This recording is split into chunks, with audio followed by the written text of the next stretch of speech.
मध्य प्रदेश लोक सेवा आयोग ने राज्य सेवा एवं राज्य वन सेवा प्रारंभिक परीक्षा 2026 को लेकर एक महत्वपूर्ण और कड़ा बदलाव करते हुए नई गाइडलाइन जारी कर दी है। इस नई व्यवस्था के तहत अब सभी अभ्यर्थियों को परीक्षा शुरू होने से कम 90 मिनट यानी 1.5 घंटे पहले परीक्षा केंद्र पर अनिवार्य रूप से उपस्थित होना पड़ेगा। पहले यह समय सीमा लगभग 45 मिनट पहले की गई थी, लेकिन अब इसे दोगुना कर दिया गया। आयोग का कहना है कि यह बदलाव परीक्षा प्रणाली को अधिक सुरक्षित, पारदर्शी और व्यवस्थित बनाने के उद्देश्य से लागू किया गया, ताकि परीक्षा केंद्रों पर भीड़ नियंत्रण, पहचान सत्यापन और सुरक्षा जांच की प्रक्रिया बिना किसी दबाव और जल्दबाजी के पूरी की जा सके। क्या आपके बोरवेल में बार बार पानी की समस्या हो रही है? 30 किलो के लोकल पाइप दे रहे हैं धोखा, बार बार टूटते हैं और खर्च बढ़ाते हैं? तो अब भरोसा कीजिए न्यूट्रॉन केसिंग पाइप पर। एक्स्ट्रा मजबूत, लंबी उम्र के साथ अब बाजार में मिलने वाले 30 किलो के पाइप को करें बाय बाय और आज ही लगवाएं neutron 40 kg borewell casing pipe. आयोग के मुताबिक परीक्षा केंद्रों पर अब प्रत्येक अभ्यर्थी को कई स्तरों की सख्त जांच प्रक्रिया से गुजरना होगा, जिसमें औसतन प्रत्येक उम्मीदवार को 5 से 7 मिनट का समय लग सकता है। ऐसे में यदि सभी परीक्षार्थी एक साथ या कम समय में केंद्र पर पहुंचते हैं तो प्रवेश प्रक्रिया में अव्यवस्था और देरी की संभावना बढ़ सकती है। इसी कारण पहले जहां 45 मिनट पहले पहुंचना पर्याप्त माना जाता है, वहीं अब इसे बढ़ाकर 90 मिनट कर दिया गया, ताकि हर अभ्यर्थी को बिना तनाव और बिना किसी बाधा की जांच प्रक्रिया पूरी करने का पर्याप्त समय मिल सके।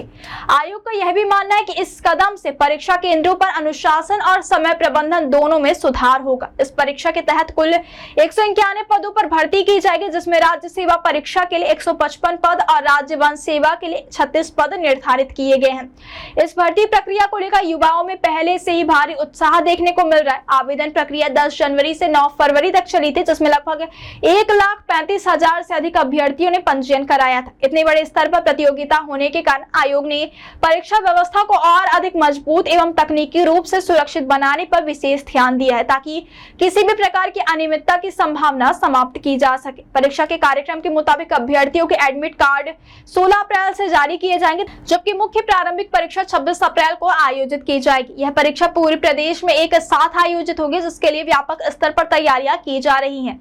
राज्य के सभी 54 जिलों में परीक्षा केंद्र बनाए गए और कुल मिलाकर 500 से अधिक शैक्षणिक संस्थानों को परीक्षा केंद्र के रूप में चयनित किया गया है। इन सभी केंद्रों पर एक समान सुरक्षा व्यवस्था, निगरानी प्रणाली और जांच प्रक्रिया लागू की जाएगी, ताकि किसी भी प्रकार की गड़बड़ी या भेदभाव की संभावना न रहे। परीक्षा को 2 चरणों में आयोजित किया जाएगा।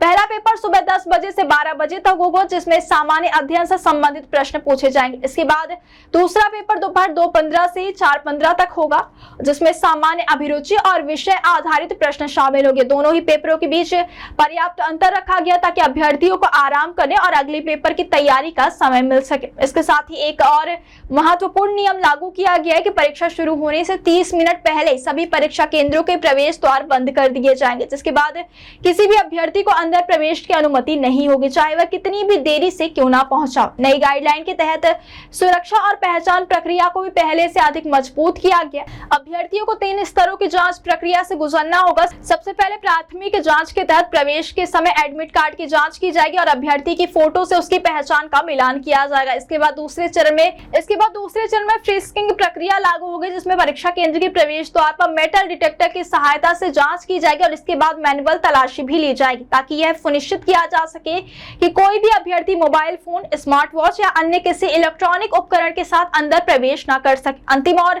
सबसे महत्वपूर्ण चरण में बायोमेट्रिक सत्यापन किया जाएगा, जिसमें अभ्यर्थियों की डिजिटल पहचान सुनिश्चित की जाएगी। इस प्रक्रिया में फिंगरप्रिंट स्कैनिंग, फेस रिकॉग्निशन, आंखों की स्कैनिंग और डिजिटल हस्ताक्षर जैसी आधुनिक तकनीकों का उपयोग किया जाएगा। इसका उद्देश्य यह सुनिश्चित करना है कि परीक्षा में शामिल होने वाला व्यक्ति वास्तव में वही अभ्यर्थी है जिसने आवेदन किया था। इस पूरी व्यवस्था के माध्यम से मध्य प्रदेश लोक सेवा आयोग का लक्ष्य परीक्षा प्रक्रिया को पूरी तरह से पारदर्शी, नकल मुक्त और तकनीकी रूप से मजबूत बनाने, ताकि चयन प्रक्रिया पर किसी भी प्रकार का सवाल न उठ सके और योग्य उम्मीदवार को ही अवसर मिले।